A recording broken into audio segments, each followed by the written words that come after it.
창세기 32장 말씀입니다. 창세기 32장 29절 말씀 보도록 하겠습니다. 같이 한 목소리 읽도록 하겠습니다. 시작. 야곱이 청하여 이르되 당신의 이름을 알려주소서. 그 사람이 이르되 어찌하여 내 이름을 묻느냐 하고 거기서 야곱에게 축복한지라.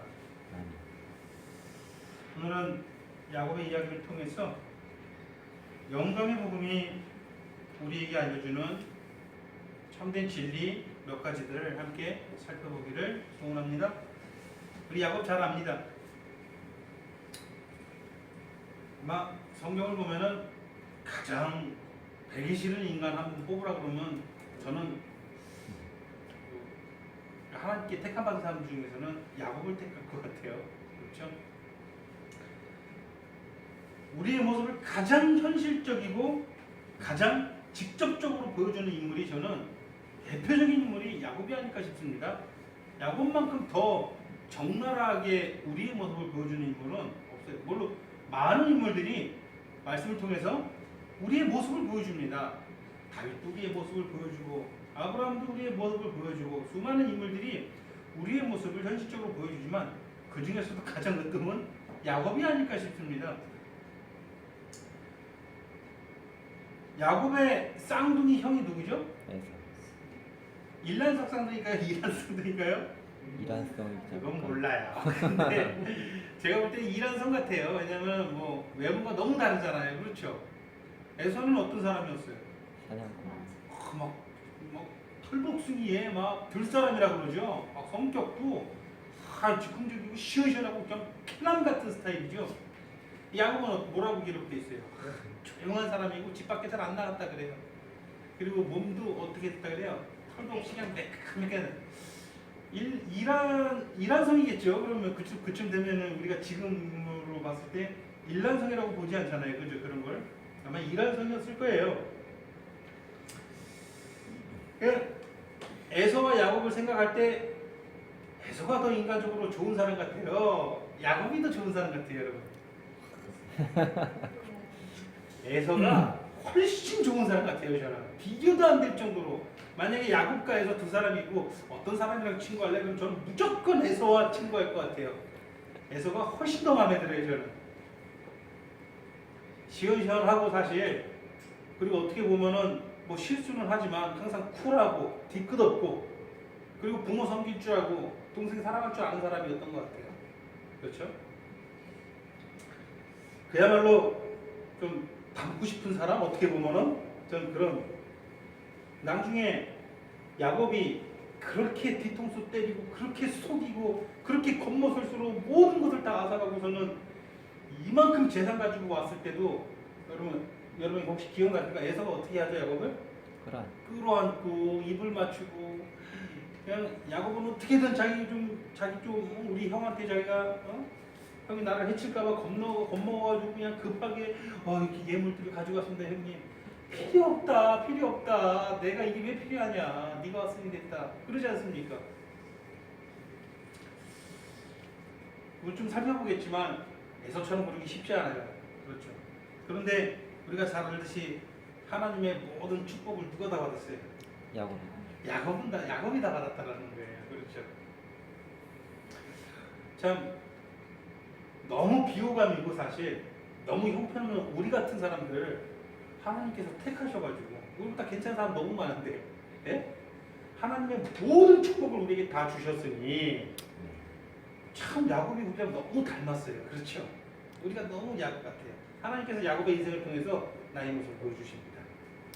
항상 야곱은 우리가 좀 봐야 되는 사람이고 야곱을 통해서 하나님께서 알려주는 진리들을 늘 기억해야 되죠.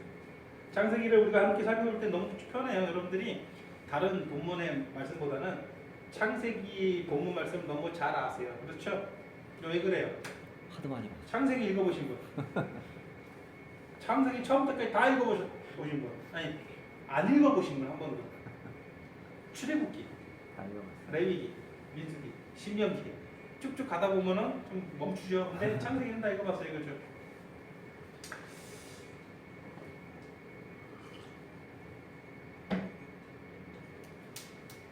성격도 좀 걸걸하고 산적 같고 막 털도 많고 막 들싸로 막 뛰댕기고 막 아주 험하게 뭐 온몸에 투성이었을 거예요.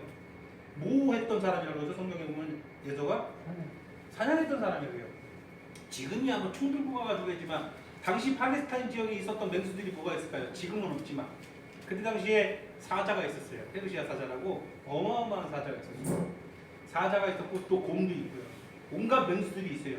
지금이야 총 들고 가가지고 사냥을 쉽게 한다지만 그때는 어떻게 했어요? 사냥을 목숨 걸고 했습니다. 목숨 걸고 사냥꾼이라는 것은 언제나 주고 목숨 내놓고 하는 직업이에요. 그 맹수들이 상대해야 되는 거예요. 맨몸으로 뭐 창 하나 들고 칼 하나 들고 활 들고. 여러분 인간이 창 하나 들고 칼 하나 들고 활 들고 사자나 곰 잡을 수 있다라고 생각하십니까? 만나면 죽는 거예요. 근데 그렇게 험한 일을 했다 이거죠. 그러니까 얼마나 몸에 상처도 많고 얼마나 성격이 그랬겠습니까? 그리고 아주 시원시원하고 또 그런 사람의 특징이 뭐예요? 차분하고 논리적이고 좀 이렇게 내성적이고 그랬겠습니까? 대부분 그런 사람 성격이 어때요? 감정적이죠. 즉흥적이고 그때그때 기분에 따라 생각하는 기분파란 말이에요. 그렇죠. 팥죽을 가지고 야곱이 형 뒤통수 때릴 때 또 어떤 상태였다 그랬냐면 좀 이따 살펴보겠지만 굉장히 힘든 상황이었어요. 사냥 갔다 가지고 사냥을 뭐 하루 이틀 가는 게 아니겠죠. 사냥 한번 나가면 목숨 걸고 며칠 있다 오는 거예요. 제대로 먹지도 못하고 사람이 곤비하고 피곤해서 죽기 직전까지 가는 그런 상황이죠. 그렇게 힘든데 형 왔으면 당연히 지가 지금 만들던 음식을 당연히 대접해야 되죠. 근데 당연히 그 음식 대접합니까 야곱이? 조건 걸죠. 그거 쓰레기예요. 아니 형이 지금 거의 거반 죽게 돼가지고 굶주려가지고 그냥 실제로 예서가 그런단 말이에요. 나 지금 죽을 것 같아. 아니 죽기 직전이라 뭐 좀 다오 그러는데 조건 걸죠. 그래서 얼른 지금 형 그러면서 얼른 대접하는 게 아니라 이건 핏줄도 아니에요. 이거는 사실 야곱이 좀 그런 인간이에요. 그런데 그런 사람들의 특징이 뭐냐면 경솔하죠. 감정적이죠.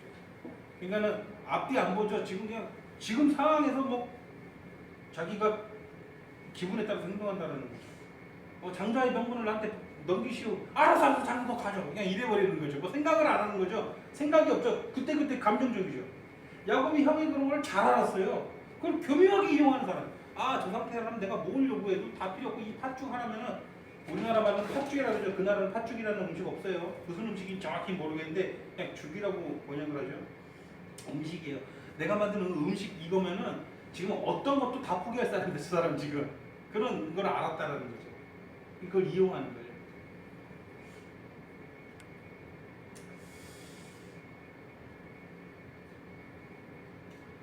야곱은 겉모술수에 능하고 자신의 뜻을 이루기 위해서는 거짓으로 뒤통수 치고 사기치는데도 아주 거리낌이 없는 인간이에요. 보통 그런 인간은 상종해야 돼요? 상종하지 말아야 돼요? 말아야 되죠. 근데 그 사람이 예수님의 족보역으로는 하나님께 택함 받은 언약을 계승하는 그런 사람이 된다는 거죠. 하나님이 참 이상하세요. 보면 그렇죠. 하나님 이해가 되십니까? 여러분 에서를 택하겠어요? 야곱을 택하겠어요? 에서가 얼마나 인간적이고 이게 마음이 가는 사람입니까? 햇사람의 딸들을 아내로 맞죠. 햇사람은 어떤 사람이냐면 여러분 이스라엘 있잖아요. 햇사람은 이스라엘이 여기 있으면 어디에 있는 민족이 햇사람이면 여기에 있는 민족이에요. 다시 말해서 이스라엘이 옛날에는 이스라엘 땅이 그 출애굽하고 나서 그 땅 갈 때 그 땅을 뭐라 그랬죠? 가나안이라 그랬잖아요. 원래 살던 가나안에 원래 살던 이스라엘이 그 땅을 하나님께서 이스라엘 백성에게 주기 전에 원래 살던 가나안 족속들이 있을 거 아니에요. 그렇죠? 그 가나안 족속들 중에 하나가 햇사람이에요. 햇족속이에요. 그러니까 가나안 원주민이죠. 그러니까 하나님 이스라엘 백성들이 가나안에 들어가서 그 가나안 백성들을 다 어떻게 합니까? 족속들을 다 쳐서 이기죠. 그리고 다 쫓아내고 다 죽이죠. 근데 100%다 그렇게 했어요? 쫓아내지 못한 사람들도 꽤 많고 그 후손들도 같이 섞여서 많이 살았단 말이에요. 그 후손이죠. 햇사람 하면 떠올리는 사람은 누구 있어요?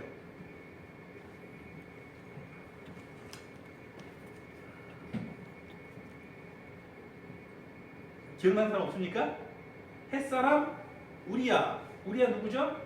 바세바의 원래 남편이에요. 다윗이 그 우리야 죽이고 바세바를 자기 아내로 삼잖아요. 그리고 솔로몬 낳죠. 그러니까 햇사람은 좀 가깝게 지냈던 족속이라는 거죠. 햇사람의 아내를 맞으니까 그 엄마인 리브가가 너무 막 절망스러워해요. 아빠 이삭도 마찬가지죠. 왜? 아니 내 아들이 그때 당시에는 자기 집안 사람들끼리 시집장가가는 게 어떤 관습이었나 봐요. 그 문화가 왜 그런 문화가 있었는지 모르겠는데 우리 집안 우리 족속 사람들한테 장가를 갔어야 되는데 우리 아들이 우리 에서가 그냥 저 햇사람의 딸들을 보고 이쁘니까 그냥 아내로 삼는 거예요. 그러니까 너무 속이 상하니까 이게 내가 우리 엄마 아빠 마음을 아프게 했구나 하면서 애서는 평생 가지고 있다가 일부러 저 멀리 가가지고 엄마 아빠 기분 풀어주려고 이스마엘한테 가죠. 이스마엘은 누구의 큰아빠예요. 이스마엘이 누구죠? 이삭의 배달은 형이잖아요. 그러니까 자기 큰아빠한테 가는 거예요. 그래서 이스마엘의 딸들 중에 하나를 취해서 일부러 또 장가를 가고 그렇게 엄마 아빠의 마음을 알고 그렇게 했던 사람이에요. 그런데 야곱은 어때요? 아버지를 어떻게 하죠? 뒤통수를 때리죠. 아버지를 속이죠. 아버지를 속여가지고 아버지 축복 다 제가 아버지 에서가 여기 있나이다 그래요. 성경에 보면은 야곱이 에서야 근데 아버지 에서가 여기 있나이다 아버지 아들 에서가 여기 있나이다 하면서 아버지까지 저희가 축복 다 받잖아요. 남의 약점과 상황을 교모히 물어뜯는 사실 그런 악질 같은 인간이라는 사실을 우리 성경을 통해서 아주 적나라하게 알아볼 수 있습니다.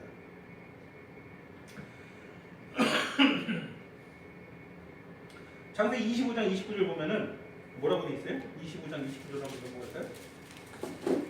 에서가 사냥을 갔다 와서 어떤 형태였는지 보여주겠죠? 25장 29절 같이 한번 읽어볼까요? 시작. 야곱이 죽을 수 없더니 에서가 들에서 돌아와서 심히 피곤하여 들에서 돌아와서 심히 피곤했다. 굶주리고 지쳤을 거예요. 32절도 보면 뭐라 그래요? 에서가 이르되 내가 어떻게 됐다? 죽게 되었다. 뭐 장자이면 우리 지금 뭐가 필요하냐? 좀 음식 좀 나오나? 지금 3일째 먹지도 못했다 지금. 지금 사사한테 쫓겨가지고 거의 목숨만 부지해서 왔다. 나 지금 죽게 생겼으니 뭐 이런 분위기였던 거예요. 내가 죽게 됐다. 그런데 그때 에서는 야곱의 꾀에 걸려놓는 걸 지는 거죠. 야곱이 그때 조금 걸고 장자의 명분을 내게 줘라. 그래 너 가져 지금 일단 밥부터 주고 그렇게 된 거죠. 장자의 특권은 무엇인가요? 이때 당시 장자의 특권 우리가 그걸 좀 알아야겠습니다.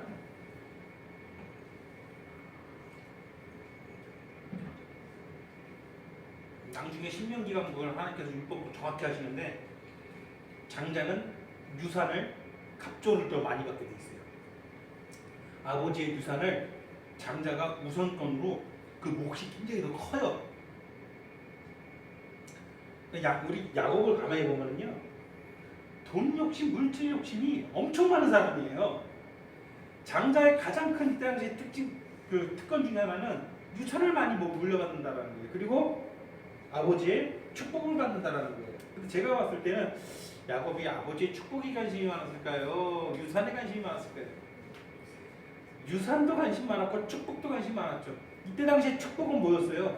너가 기름진 땅과 맑은 물을 너가 받게 될 것이고 너의 자손이 대대손손 번성할 것이고 모든 만백성이 너를 섬길 것이다. 그러니까 아주 물질적으로 풍요롭게 된다는 축복이거든 1차적으로. 그리고 그 집안의 우두머리가 되는 거죠. 누가? 장자가. 그러니까 그런 것들을 다 계산을 하고 하는 겁니다. 물론 에서도 그거 알았어요, 몰랐어요? 알았어요. 그러니까 굉장히 기분파예요. 그리고 그렇게 욕심이 없던 사람이에요. 아니 뭐 유산이고 뭐고 네가 다 가져가 필요 없어. 일단 지금 밥부터 좀 줘. 저하고 약간 성격 비슷하지 않나요? 에서가 그렇죠. 오늘만 사는 스타일. 그렇죠. 내일에 대한 계획이 없어요. 계획이. 그냥 지금 배고파 죽게 되었으니까 좀 달라는 거예요. 저는 이런 사람이 개인적으로 마음에 들더라고요.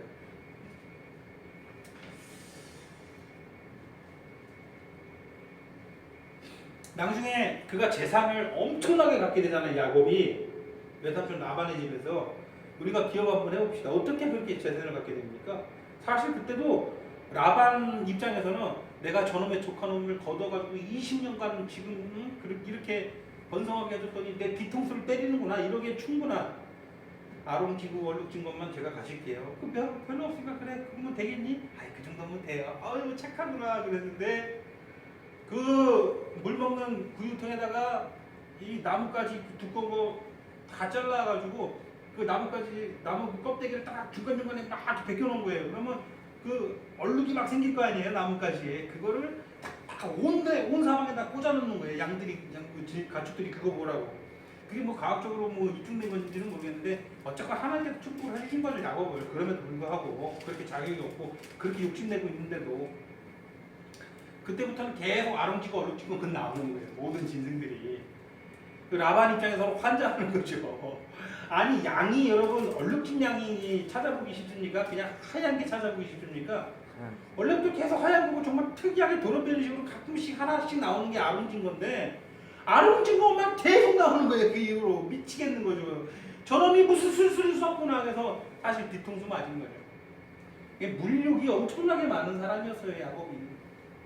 여러분 물욕이 많으니까 여러분에게 물욕이 있어요 없어요? 있죠. 많죠. 우리 다 물욕이 많아요. 저는요 통장에 잔고가 좀 있으면 기분이 좋고요. 통장 잔고가 텅텅 비면요 마음이 우울해져요. 여러분들도 마찬가지죠. 그럼 뭐 어쩔 수 없어요. 다 야곱 같아 우리가. 너 지렁이 같은 야곱 하지 않습니까? 우리 다 지렁이 같은 야곱 같은 존재죠. 그런데 보세요. 이렇게 겉모술수에 노하고 물욕도 많고 욕심도 많고 이렇게 뒤통수 치는 야곱을 하나님께서 그를 의도적으로 축복하시고 의도적으로 보호하시고 의도적으로 이끌어 주신다는 거예요.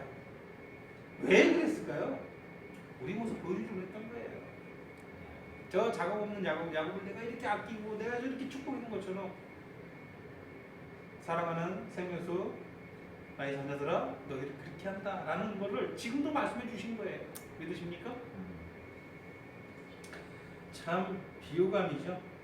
그런데 우리가 어려서부터 야곱에 대해서 우리가 말씀을 들을 때는 야곱을 무지하게 미화시키는 그런 설교를 좀 많이 들어가지고 그런 설교에 익숙해요. 뭐 야곱이 육적인 것을 보지 않고 영적인 것을 봐서 장자의 축복권 하나님의 언약을 있는 그런 것들을 봤기 때문에 그걸 욕심을 낸 거다. 그게 결코 무력 때문에 그런 게 아니다. 이런 말씀 많이 들어봤죠? 그렇죠? 억지스럽게 그렇게 미화시켜서는 안 돼요. 야곱은 뭐 그런 개념으로 나중에 더 보면 알겠지만 철저히 썩어있는 인간들 중에 하나예요. 정말 얼마나 비호감인지 몰라요. 이후에 아버지의 축복받을 때는 더 지독한 인간으로 변하죠. 아버지는 누굴 좋아했죠? 에서를 좋아했죠. 하지만 어머니 리브가는 쌍둥이 형제 중에서 누구를 더 편애했죠? 저는 자식이 하나밖에 없어서 잘 모르겠어요. 자식이 둘 이상 있으신 분 손 한번 들어보세요. 자식이 편애가 됩니까? 저는 그게 어떤 기분인지 몰라요. 뭐 큰 놈이 있고 작은 놈이 있으면 어떤 마음 가는 더 자식이 있을까요? 그래서 제가 제 또래에 자식이 뭐 2명 이상 되는 제 또래의 어떤 친구들을 만나면은 저는 물어봐요. 자식이 편애가 됩니까? 그렇게 물어보면은 대부분은 편애가 돼. 그렇게 얘기를 하더라고요. 마음 가는 놈이 더 있다 그러더라고요. 그렇죠? 뭐 10손가락 깨물어 안 아픈 손가락은 없지만 특별히 더 아픈 손가락은 있는 것 같아요. 다 아프긴 하지만 그죠? 리브가는 에서를 편애했어요? 야곱을 편애했어요? 야곱. 아무래도 여자니까 야곱이 더 아유 저 어렸을 때 조용하고 몸도 허약한 것 같고 저는 더 마음이 갔던 것 같아요. 어머니니까. 그런데 아버지는 저 나를 위해서 내가 좋아하는 고기를 저렇게 목숨 걸고 사냥해 와서 내가 좋아하는 저 별미를 만들어놓은 우리 큰아들 에서가 이거죠. 한 번도 그 생각을 변해본 적이 없어요. 나의 모든 축복은 에서에게 갈 것이고 항상 저 야곱은 네 큰아들 에서를 섬기게 될 것이고 나는 에서에게 모든 축복을 다 줄 것이다. 눈도 어두워지고 죽을 때가 됐어요. 이제 이삭이 직감한 거 내 갈 때가 됐구나. 내 자식들에게 축복을 해야 되겠구나. 에서를 부르죠. 에서야 내 큰아들아 내가 너를 사랑한다. 내가 이제 갈 날이 됐고 내 입맛도 있고 사실 그러는데 내가 평소에 즐겨 먹던 그 네가 사냥해온 고기를 했던 그 별미를 다시 한번 먹어보고 싶다. 그리고서 내가 원없이 너를 축복했다. 아버지 알았어요. 그러면서 사냥을 하러 가죠. 그걸 누가 엿들었어요? 어머니 리브가가 야곱한테 가는 거죠. 야곱아, 네 아빠가 지금 에서한테 축복해 주려고 사냥해버리니까 지금 너 엄마만 잘 들어. 그런데 적극적으로 야곱은 거기에 동조합니다. 그래서 아버지를 속이죠. 아주 기름진 염소 새끼 2마리를 잡아가지고 별미를 만들고 가죽을 벗겨가지고 그 가죽을 어디에 야곱의 몸에 입혀요. 왜? 아버지가 축복할 때 맞을 거 아닙니까? 그러면 털이 근데 가죽을 이렇게 입히면요 정말 감쪽 같을 것 같아요. 털을 뽑아가지고 붙인 게 아니라 성경을 보면요 가죽을 벗겨서 입혔다 그래요. 팔에다가. 그렇죠. 그러면 이 촉감도 사람 피부 같고 털 난 것도 딱 그냥 영락없이 사람 그 피부에 털 난 것 같은 딱 느낌 되잖아요. 눈에 안 보이니까. 그리고서는 모든 축복을 누구한테 합니까? 야곱한테 하게 되죠. 축복을 한 번 하면 거둘 수 있는 게 아니라 하나님께서 야곱을 아브라함을 택했을 때 축복권을 주셨어요. 너의 축복은 내가 반드시 이룰 것이고 축복의 내용도 다 읽어주셨던 것 같아요. 어떤 축복이죠? 기름진 땅과 맑은 물을 너희가 받을 것이고 모든 세상의 열방이 너의 후손을 섬길 것이고 너가 이거가 될 것이다라는 거예요. 그건 누구에 대한 사실 언약이죠? 예수 그리스도에 대한 언약을 주시는 거예요. 그게 핵심이에요. 너의 자손이 바닷가 모래가 같이 많아질 것이고 그렇죠? 천하 만민이 너를 섬길 것이다. 예수님의 십자가 보혈이 만 백성을 살리는 보혈이 되고 온 천하가 그 사망을 정복하신 그리스도 앞에 무릎을 꿇고 그를 경배할 것이라는 사실에 대해서 미리 보여줬던 거예요. 그 언약을 누가 받습니까? 야곱이 받는 거죠.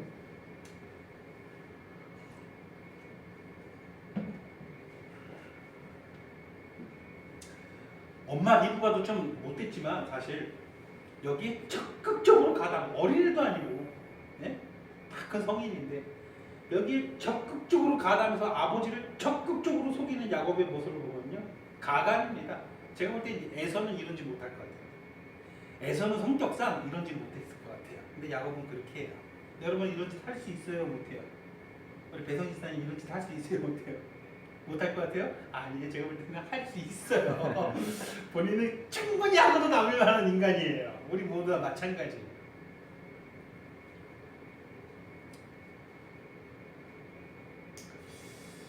축복이 다 끝나고 그때 사냥 갔던 누가 들어오죠? 에서가 들어옵니다. 그리고 아버지를 위해서 정성껏 요리를 합니다. 아버지, 제가 아버지께서 평소에 얘기했던 별미를 만들어서 왔습니다. 저를 축복해 주세요. 이거 드시고. 너 누구니? 저 아버지 아들 에서니까 에서 내가 방금 전에 축복 다 해줬잖니? 아버지 그러면서 이제 눈물바다가 되는 거죠. 내 아우가 2번이나 나를 속이는구나. 내가 한 번은 그냥 모른 척하고 넘어갔는데 그러면서 너무 불쌍해요. 아버지 내게도 축복하여 주시옵소서. 내게도 그리하소서. 그래서 눈물을 흘리는 것을 우리가 볼 수 있습니다. 불쌍하죠. 이렇게 뒤통수 맞고 다 이런데도 엄마 아빠 속상할까봐 이스마엘한테 가가지고 엄마 아빠 마음에 드는 그런 색시 얻어서 오는 거 보면은 참 효성도 지극합니다. 야곱은 엄마 아빠를 떠나지만 에서는 엄마 아빠를 떠나지 않고 끝까지 엄마 아빠 곁에서 엄마 아빠를 섬기지 않습니까? 그렇죠. 제가 하나님이었으면 에서를 택했을 것 같아요. 그런데 하나님은 의도적으로 야곱을 택했다. 왜 야곱을 택했습니까? 정확한 하나님의 마음은 우리가 얻지 않겠습니다. 다만 야곱을 통해서 우리의 모습을 겹치고 계신다라는 거예요. 그게 하나님의 뜻이라는 것이죠.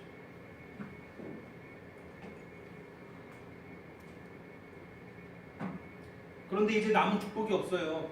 그러니까 하나님께서 지시하신 축복을 줘야 돼요. 하나님께서 지시하신 나머지 축복은 뭐예요? 그러니까 사실 말이 축복이 아닌 거예요.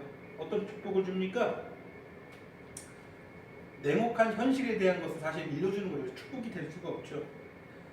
너에게 기름진 좋은 땅과 맑은 물은 결코 허락되지 않을 것이며 너는 죽을 때까지 네 아우를 섬길 것이다. 이건 축복이 아니죠. 사실 저주에 가깝죠. 어쩔 수 없어요. 이제 남은 건 그것이 없거든요. 그때 결심합니다. 뭐라고 결심합니까? 내가 내 아우를 죽이리라. 그거 알고 야곱은 어떻게 하죠? 도망을 가는 거예요. 누구한테? 외삼촌 집에. 엄마의 오빠 라반의 집에. 하란에서 살았잖아요. 여기 이교도의 지방, 여기 하나님을 섬기주하는 사람들도 없거든요. 여기에서 아브라함이 가나안 땅으로 내려왔잖아요. 다시 어디로 올라갑니까? 하란으로 올라가는 거예요. 야곱이 그렇게 도망을 하는 거죠. 그래서 우리가 잘 알지 그 땅에서 라반 밑에서 몇 년을 부릅니까? 20년을 부르는 거예요. 처음 7년을 부르고 나서 큰딸 레아를 아내로 받게 되죠. 그 다음에 아니 라헬을 나에게 준다고 해놓고서 외삼촌 왜 레아를 줍니까? 우리의 법도에 큰애를 놔두고 둘째를 먼저 시집 보내는 법도는 없어. 어쩔 수 없어. 내가 이 라헬도 네 아내로 줄 테니까 7년만 그럼 더 나랑 같이 있자. 알겠습니다. 그래서 라헬도 마저 아내로 받고 7년을 더 섬기죠. 14년을 섬겼어요. 그리고서는 그 아롱진 그 가축 그 제사 풀리는데 6년을 더 거기서 있죠. 그래서 총 20년을 있어요. 20년이 지나니까 그야말로 갑부가 됐어요.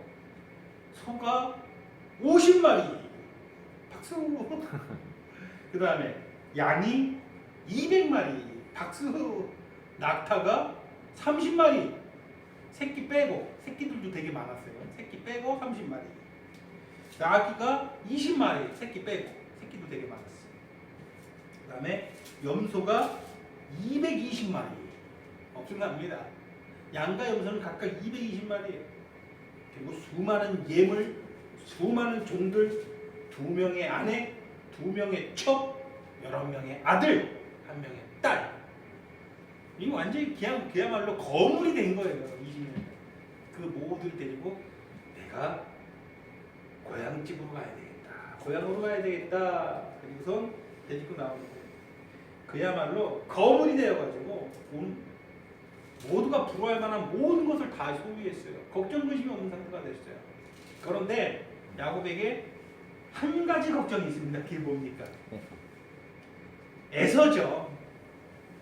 다른 거는 걱정거리 아무것도 없어요. 모든 거를 소유했어요. 그런데 딱 한 가지 걱정거리가 있는데 그게 뭐냐? 바로 자기 형 에서예요. 왜 그게 걱정입니까? 형 이미 세잖아.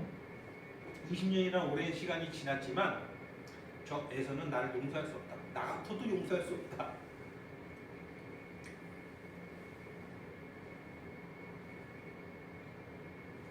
에서만 나를 해치지 않는다면, 내가 이 에서만 내 것으로 만들 수 있다면 나는 정말 내가 원하는 모든 것을 누리면서 살 수 있다. 난 재산이 있고, 나는 아내들이 있고, 나는 자식들이 있고, 손녀 손자들까지 있다.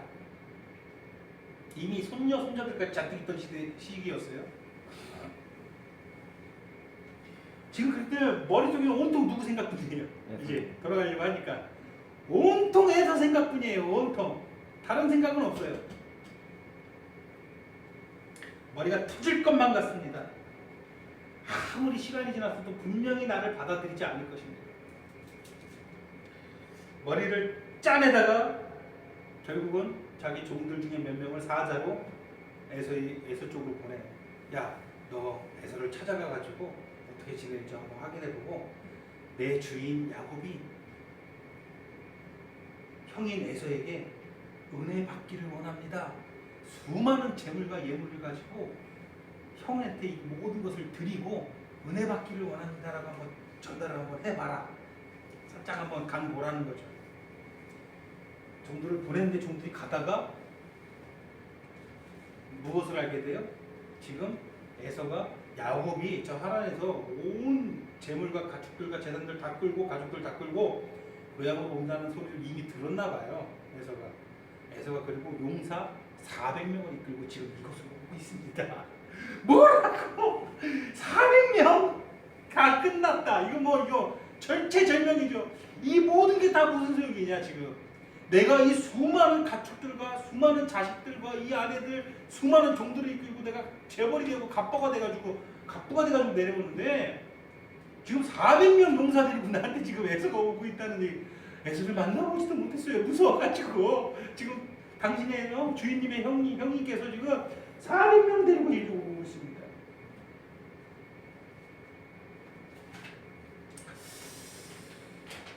어떻게 해야 되나요? 다시 돌아갈 수는 없어요. 다시 돌아갈 수는 없어요. 평생의 한이에요. 내 부모, 내가 나고 자란 내 고향 가서 내가 내 가족들과 사는 것이 평생의 소원이었어요. 그래서 라반이 못 가게 계속 잡는데도 목숨 걸고 사실 거기서 나온 거 아닙니까? 하란에서 이 재산 다 잃지 않고 다 가지고.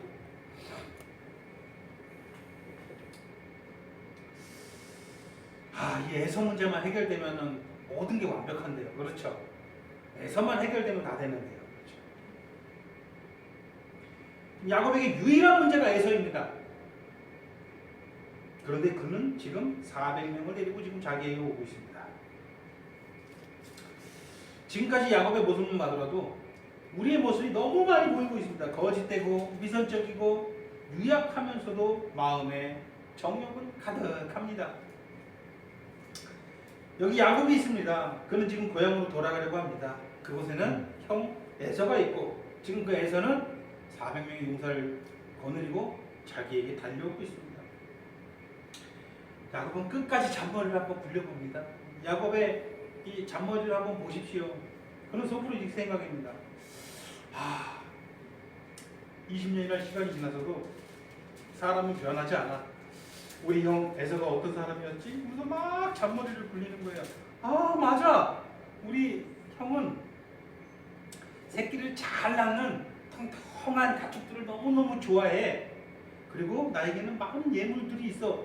우리 형한테 내가 이 예물들을 드리면은 우리 형이 나를 받아줄 수도 있어. 아주 좋아할 거야. 그러면서 그 머리를 굴립니다. 기름지고 통통하고 새끼 잘 낳는 암양과 암염소, 낙타와 나귀, 암소 너무 좋아한단 말이야 우리 형님. 그래. 이 가축을 여러 대로 한번 나눠보자. 여러 대로. 얼마나 머리가 비상한 사람인지 몰라요. 가축을 두 대로 일단 나누는 거예요. 그래서 아주 좋은 걸 골라가지고 이렇게 두 대로 나눠서 보내죠. 왜 그래요? 지금 에서가 지금 나한테 오고 있는데 어떤 생각이냐면 날 죽이기 위해서, 나를 멸망시키기 위해서 지금 온다라고 생각을 했겠죠. 근데 가축을 두 대로, 우리 형이 좋아하는 걸 두 대로 먼저 보내는 거예요. 첫 번째 때를 봅니다. 화가 안 풀리죠. 첫 번째 때를 다 도륙을 한다라고 예상을 하는 거예요. 그런데 사람이라는 것이 내가 좋아하는 이 재물들이 있는데 그거를 다 버리고 다 망가뜨리고서는 조금 시간이 지나다 보면 어떤 생각이 들어요? 아깝다는 생각. 거기서 그 몇 마리만 좀 남길 걸 너무 다 죽였나? 이런 생각이 들 거라고 예상한 거예요. 그러더니 아깝다라고 생각하던 차에 더 기름지고 더 좋은 가축대를 또 보게 되는 거예요. 그럼 어떤 생각이 들어요? 이거는 내가 한번 취해볼까? 그리고 동생 좀 받아줄까? 이런 생각이 드는 거죠. 야곱은 그렇게 머리를 거기까지 굴린 거예요. 그래서 가축대를 두 개로 나눈다라는 거죠. 참 묘책이 아주 기가 막힙니다. 그렇죠? 야곱이 이런 묘책을 세우는 거예요. 그래서 가축대를 보냅니다. 어쨌든 지금 그는 형 때문에 끙끙대고 괴로워하고 있습니다. 어쩔 줄을 몰라 하고 있습니다. 너무 힘든 상황이에요, 사실은. 그래서 약복강 강가에서 먼저 자기 가족들과 가축들 모든 것들을 다 강건으로 보내고 그 밤에 그 강가에 혼자 남아서 하나님께 기도를 합니다. 처음에는 에서의 손에서 나를 좀 구원해달라는 그런 목적을 가지고 기도를 시작하는데 그 밤에 야곱에게 어떤 일이 일어납니까? 그에게 누가 찾아옵니까? 누가 찾아온 거예요 이거? 어떤 사람이라고 표현되는데 이게 어떤 사람이 누구죠? 하나님이십니다 여러분. 하나님이 찾아오신 거예요. 하나님. 사람의 모습으로 오신 그리스도라고 봐도 됩니다. 신적 현현이라고 보면 돼요. 예수님께서 구약 시대에 모습을 보이신 적이 있어요, 없어요? 그러니까 그것을 우리가 신적 현현이라고 합니다. 마태복음에서 신약시대에 예수님께서 아기의 모습으로 사람의 모습으로 이 땅에 오시죠. 그것은 임마누엘이에요. 그것은 사람이 되신 거예요. 무슨 말인지 아시겠어요? 사람이 되셔서 실제로 사람으로 오신 건데 그 전에도 예수님은 계셨어야 하겠어요. 계셨죠? 그렇잖아요. 그 전에는 사람의 모습으로 나타났는데 그것은 임마누엘이 아니죠. 그것은 사람이 되신 게 아니죠. 사람의 모양으로 잠깐 나타나신 거죠. 대표적인 사건이 어떤 사건이 있어요? 다니엘과 세 친구가 펄펄 끓는 풀무불에 던져졌는데 그때 사람의 형상을 한 어떤 사람이 갑자기 나타나서 그들을 구원하죠. 그게 누구예요? 그게 사람의 모양으로 잠깐 나타난 예수님이었다는 거죠. 이것도 마찬가지예요. 신적 현현이라고 보면 돼요. 예수님께서 사람의 모양으로 나타났다. 그렇게 볼 수도 있겠죠. 하나님께서 다시 말해서 그 밤에 야곱을 만나주시는 것입니다. 야곱은요 지금 이제부터 중요한 건데요. 자기에게 지금 진짜 중요한 문제가 무엇인지 모르고 있어요. 야곱은 다른 건 다 걱정 없다고 생각했어요. 그에게 유일한 문제는 뭐였어요? 에서였죠. 그런데 여러분 하나님 편에서 야곱에게 진짜 문제가 에서였나요? 에서였을까요? 아니었을까요?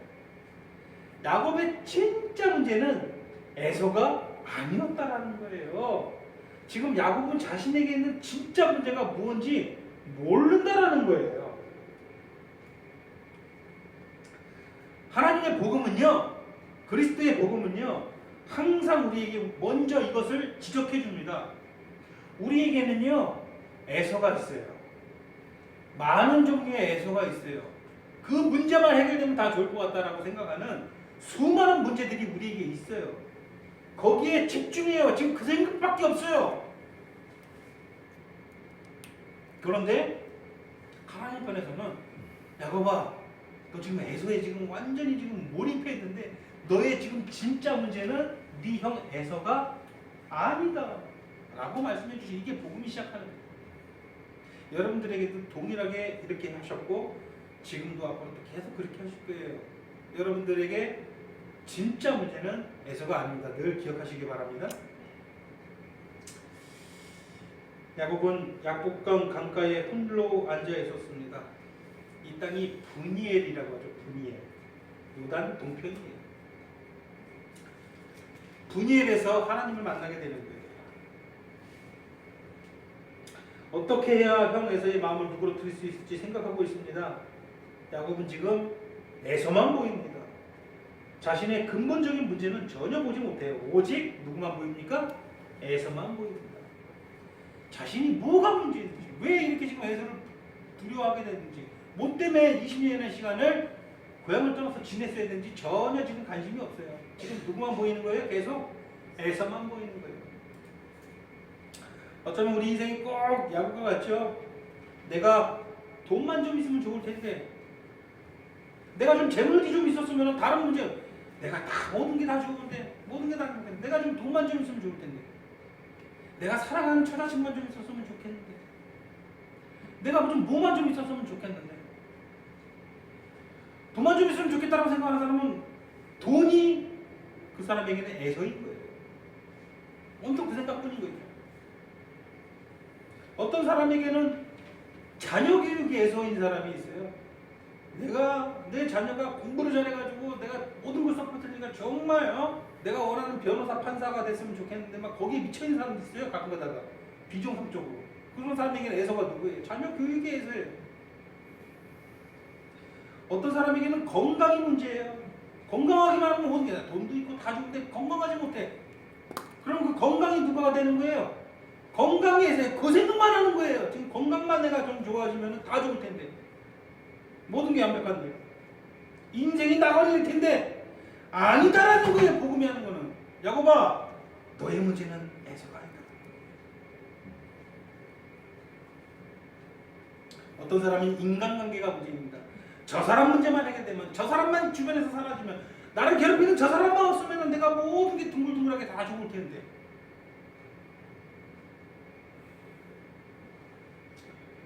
그 밤에 하나님은 야곱을 찾아주셨습니다. 그리고 세 가지의 진리를 깨닫게 해주십니다. 첫 번째, 그토록 많은 시간과 열정과 마음을 쏟고 있는 그 문제들이 사실은 너에게 그리 중요한 문제가 아니다라는 거예요.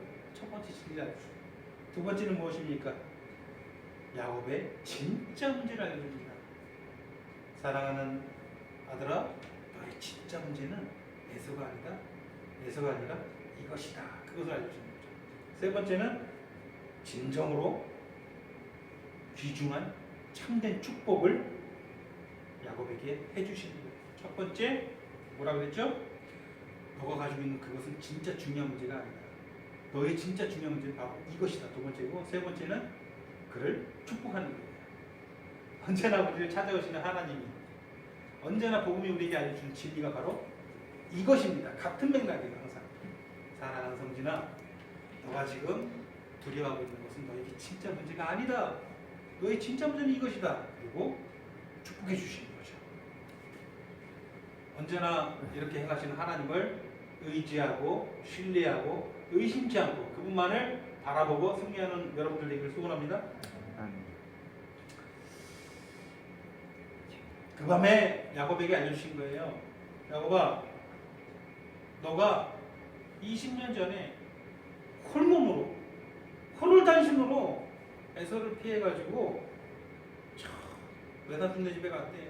그 이 춥고 차가운 맨 땅에서 돌베개 삼으면서 잘 때 내가 너를 축복하지 않았느냐, 내가 너와 함께한다고 일러주지 않았느냐, 뭘 자꾸 두려워하느냐, 넌 그걸 까맣게 잊고 있다. 그때는 그거에 감격해서 단까지 사가지고 그것을 베델이라고 하지 않았느냐. 20년 전 그거를 다 잊고 있지. 넌 지금 온통 에서 생각밖에 없지 않느냐. 내가 축복하고 약속하신 거, 약속했고 너에게 보여준 거 다 잊지 않았느냐. 진짜 중요한 것은 뭐예요? 에서와 화해하는 거예요? 하나님과 화해하는 거예요? 하나님과 화해하는 거예요. 진짜 중요한 문제는요, 돈을 얻는 게 아니고 건강을 얻는 게 아니고 사람을 얻는 게 아니라 누구를 얻는 거예요? 하나님을 얻는 거예요. 언제나 이것이 중요해요. 이것을 놓치면 인생이 망가지는 거예요. 이것을 잃지 않는 여러분들이 소원합니다. 여러분들에게 에서는 무엇인가요? 안락하고 편안한 삶을 보장해주는 어떤 것들인가요? 그것들이 여러분들에게 중요한 문제라면 여러분들 정확히 잘못된 인생 살고 계신 겁니다. 우리의 문제는 에서가 아닙니다. 바로 하나님입니다. 하나님을 알고 그분의 뜻을 깨닫고 그분 안에서 누릴 수 있는 참된 진리들을 우리가 누리는 거예요. 그분과 관계를 맺고 사는 거예요. 그분께서 공급해주는 힘으로 살아가는 거예요. 그분의 생명으로만 사는 거예요. 육신을 바라보는 삶이 아니라 영혼을 바라보는 삶을 사는 겁니다. 영혼을 바라보십니까? 조금 더 살펴보고 있지만 이게 얼마나 중차대한 문제인지, 우리가 얼마나 이것을 망각하고 쉽게 잊어버리고 살아가는지, 얼마나 마귀의 속임수에 속아서 살아가는지 모르겠습니다.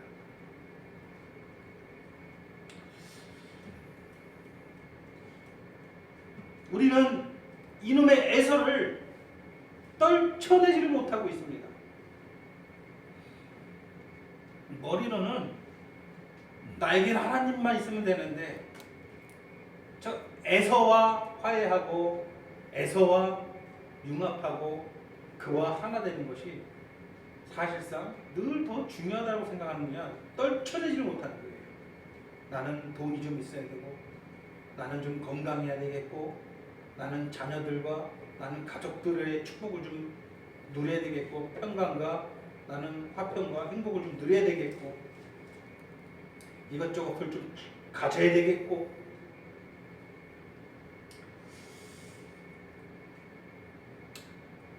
우리 형 에서가 내 재산을 얼마나 많이 뺏어갈까? 어쩌면 내 처자식을 다 죽일 수도 있어. 심지어는 나까지도 죽일 수 있어. 어떻게든 저 에서를 떨쳐내지 못하는 거예요. 그 생각에 계속 매여 있는 거죠. 같은 상황에 우리는 어떤가요? 세상에 있는 어떤 것이 우리를 위협합니다. 나는 온통 거기에만 매여 있습니다. 내 처자식의 필요를 내가 채워줘야 되고, 내가 돈을 벌어야 되고, 돈을 모아야 되고, 돈 없으면 내는 모든 것을 이룰 수 있다고 생각하는 거예요. 돈 없으면 아무것도 못한다는 생각에 완전히 빠져 있는 거죠. 나에게는 에서가 돈입니다. 건강을 잃을까 벌벌벌벌 떨면서 살아갑니다. 나를 빛내줄 수 있는 어떤 것들을 잃을까 벌벌벌벌 떨면서 살아갑니다. 지금 이 순간 여러분 똑똑히 들으시기를 소원합니다. 지금 이 순간 가장 큰 위험은 여러분들이 영혼을 잃을 줄 모른다라는 거예요. 여러분들의 영혼을 잃어버릴지도 모른다라는 것이 가장 큰 위협이에요. 그게 가장 큰 위험이에요. 여러분 그것을 위험으로 인지하시길 바랍니다. 늘 영혼의 구원을 가볍게 여기고 있는 지금 여러분들의 그 삶의 태도와 생각이 가장 실질적인 위험입니다. 인정하십니까? 지금 우리가 걱정하고 있는 여러 종류에서는 조만간 모두 잃어버릴 수밖에 없는 것들이에요. 여러분들이 죽는 날에는 돈과 집, 여러분들의 직업과 사업, 이 모든 것들을 다 두고 가야 됩니다. 여러분들의 처자식, 부모, 형제 다 두고 가야 됩니다. 하나도 가져갈 수 없어요.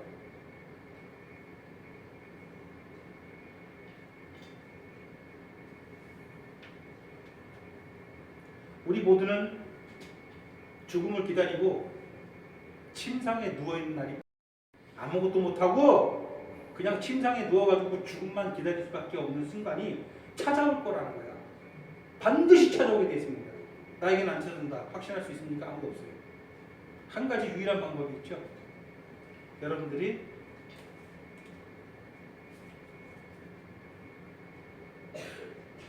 육신의 죽음을 보지 않고 엘리야와 같이 에녹과 같이 산채로 승천하는 거예요.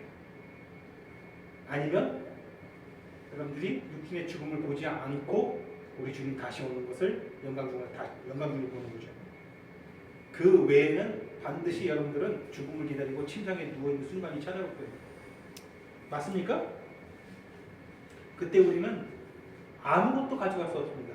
그렇지만 그 순간 우리 영혼만은 여전히 나로서 존재할 것이고 영혼만은 여전히 내가 가지고 있을 거예요. 여러분들에게 중요한 게 에서입니까? 여러분들의 영혼의 구원입니까?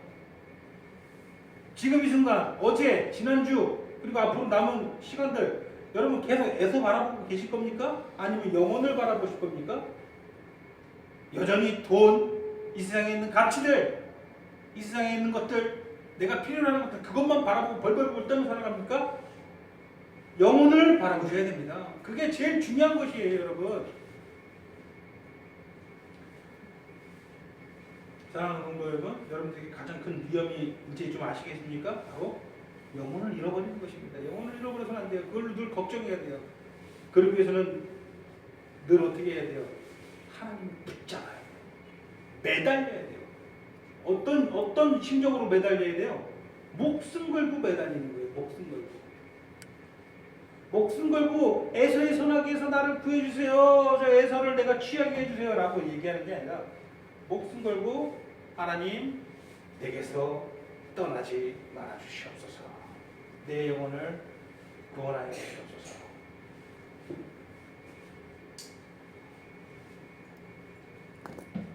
그 밤에 하나님께서는 일방적으로 야곱에게 찾아오셨습니다. 야곱을 찾아오셨습니다. 그때 비로소 야곱은 뭐가 중요한지 깨닫게 되는 거예요. 자신이 번민하든 지금 고민하고 있던 에서에 대한 모든 것을 순간 잊어버립니다. 그리고 하나님께 매달립니다. 하나님께 매달릴 때 성경을 보면 32장 본문으로 다시 넘어갑니다. 32장 25절에 재밌는 표현이 나옵니다.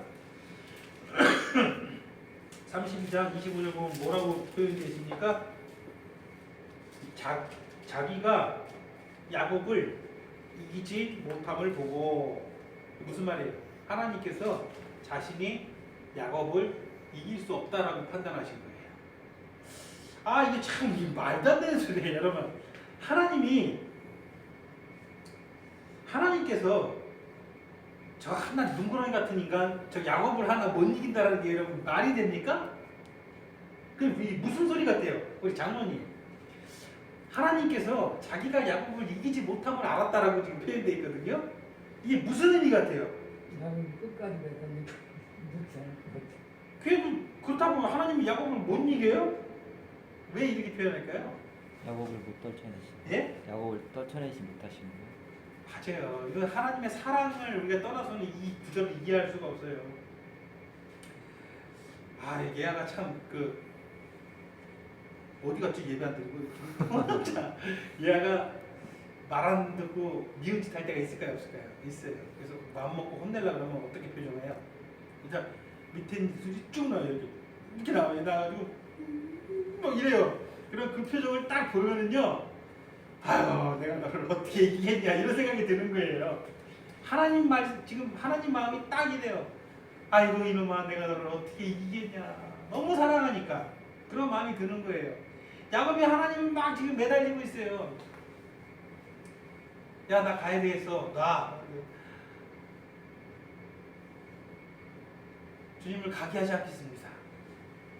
주여, 못 가게 하겠습니다. 그래서 매달리는 거죠. 그러니까 아이고 이놈아, 내가 너를 어떻게 이기겠냐 그러는 거죠. 너무 사랑하니까.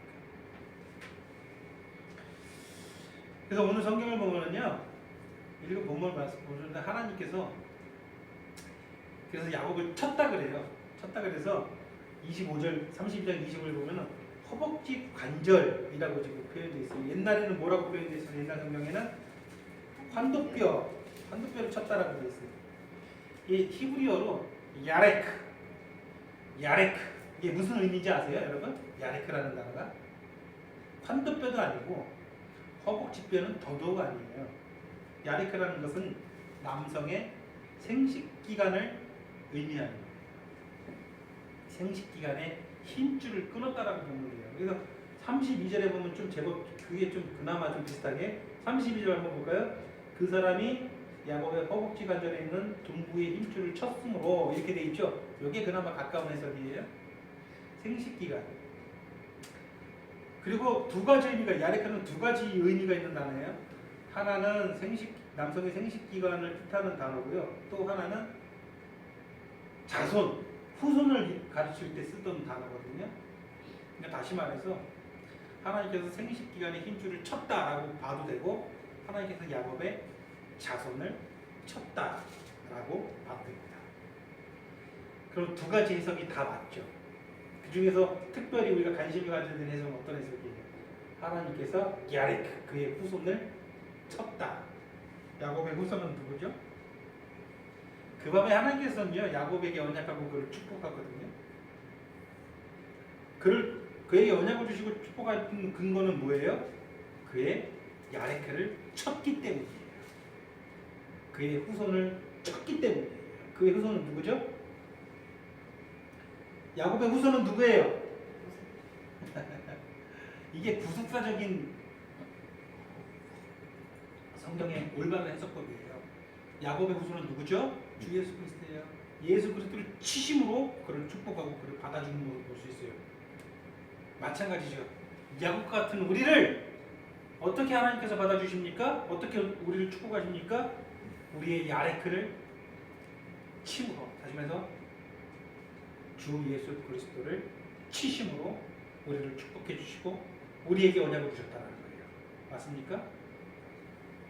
그 밤에 지금 이 순간 야곱의 머릿속에는 에서는 더 이상 문제가 되지 않아요.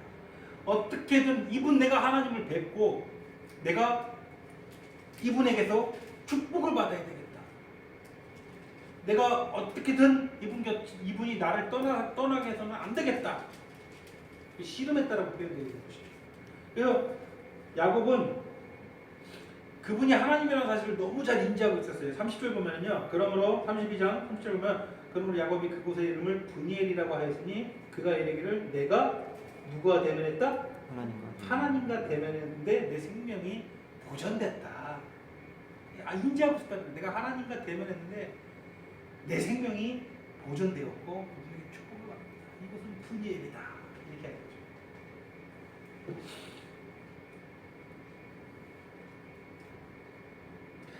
이제 그 이후로 야곱이라는 원래 이름의 의미는 넘겨뜨리는 사람, 속여서 넘겨뜨리는 사람 이런 의미예요. 야비한 의미죠.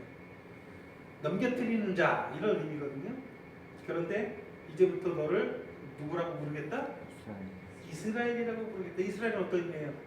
하나님과 겨루어 이긴 자, 나쁜 의미가 아니죠. 하나님과 교회요 이긴 자, 다시 말해서 하나님의 축복과 언약을 받은 자, 이런 의미예요. 하나님과 겨루어서 이겼다라는 거예요. 그냥 모든 것을 다 받았다라는 거예요. 이겨가지고. 그래서 그때 이후로 이스라엘이라고 불리우게 됩니다. 야곱은 이제 관심사가 완전히 바뀌었어요. 더 이상 에서에 집착하지 않습니다. 그래서 그 이후에 그 하나님께 물어보는 관심사가 뭡니까? 제가 형 에서의 손에서 구원을 받겠습니까? 이것을 묻습니까? 아니에요. 뭘 묻습니까? 30장 29절 다 같이 한번 읽어볼게요. 시작. 야곱이 청하였을 때 당신의 이름을 알려주소서.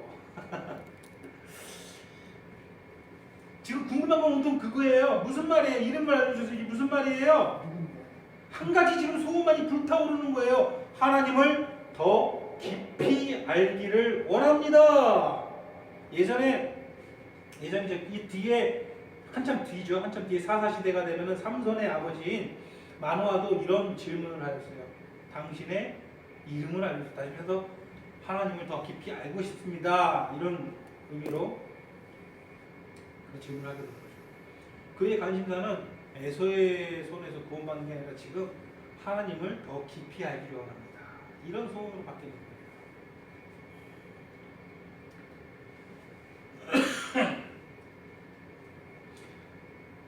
하나님은 그를 축복하죠.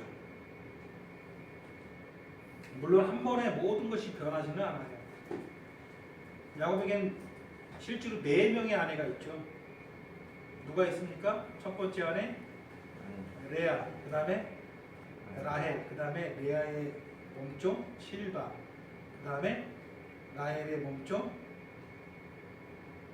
누가 있어요? 빌하.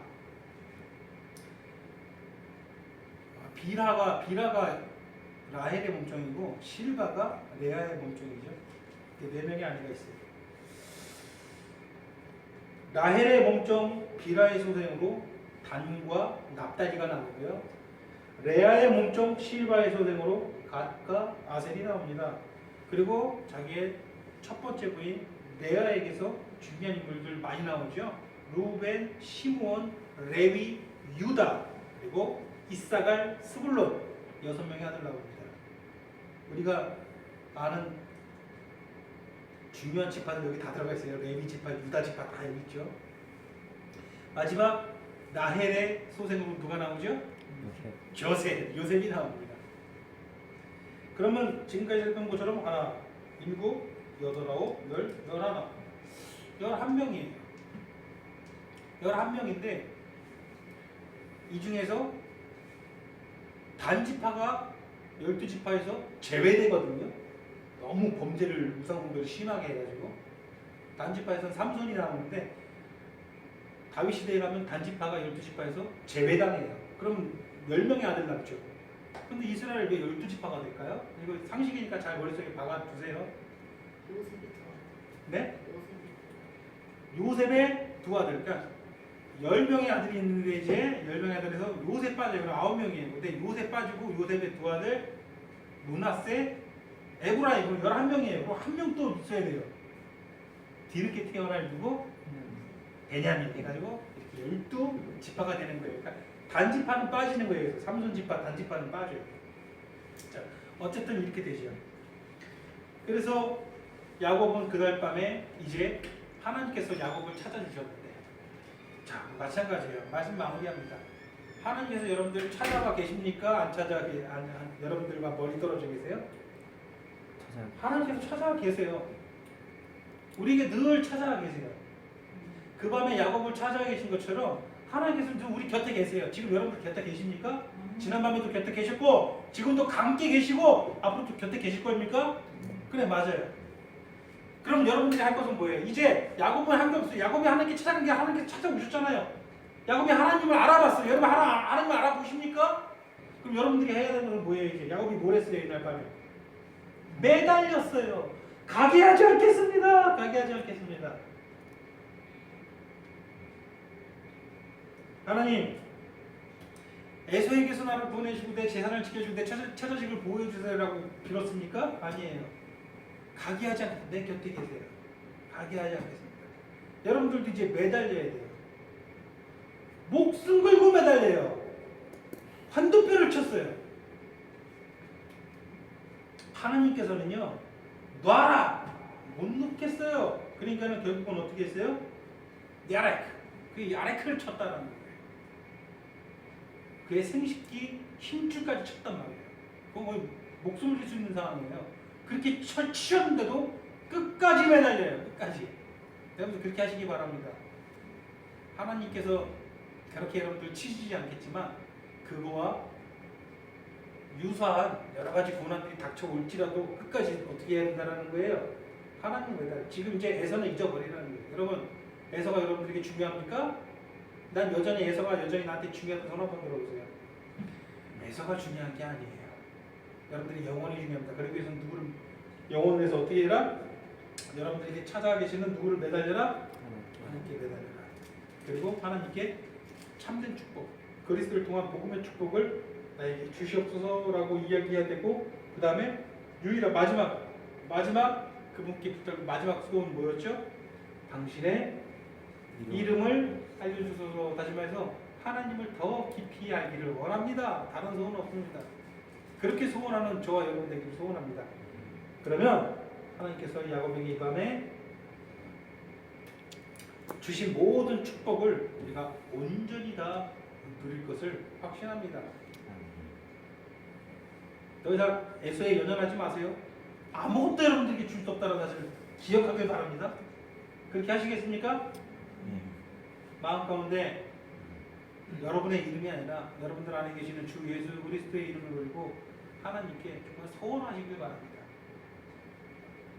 성령의 능력을 걸고 하나님께 소원하시길 바랍니다. 하나님, 더 이상 에서를 바라보지 않고 오직 주만 바라보게 하시옵소서. 주만 바라보겠나이다. 하나님만 바라보겠나이다. 그렇게 소원하시길 소원합니다. 기도하시겠습니다. 사랑하는 하나님,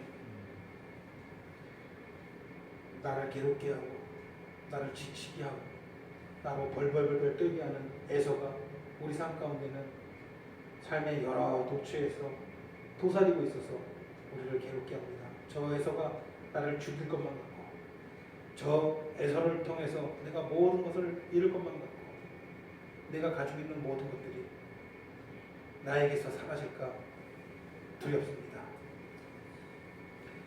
돈 때문에 내가 빈곤에 빠져가지고, 그리고 나의 사랑하는 가족들이 돈 때문에 빈곤에 빠져서 괴로울까 걱정되고, 건강 때문에 걱정이 되고, 주변에 있는 사람들 때문에 늘 걱정을 합니다. 그러나 하나님께서 오늘도 우리에게 말씀하십니다. 얘야, 그것이 너희에게 중요한 것이 아니라 너희 영혼이 중요하고, 나는 그것을 지킬 것이고 너를 사랑하고 아끼고 너를 축복할 것이다. 하나님의 그 마음을 알아서 우리도 하나님께서 바라보시고 중요하게 생각하시는 그것을 바라보고 먼저 구하고 간구하는 정말 참된 하나님의 백성들 될 수 있도록 인도하셔서 우리가 짧은 이 나그네 삶을 마칠 때 진정으로 기뻐 찬양하는 그런 하나님의 교회 되게 하여 주시옵소서. 아멘. 예수님의 이름으로 기도드리옵나이다. 아멘.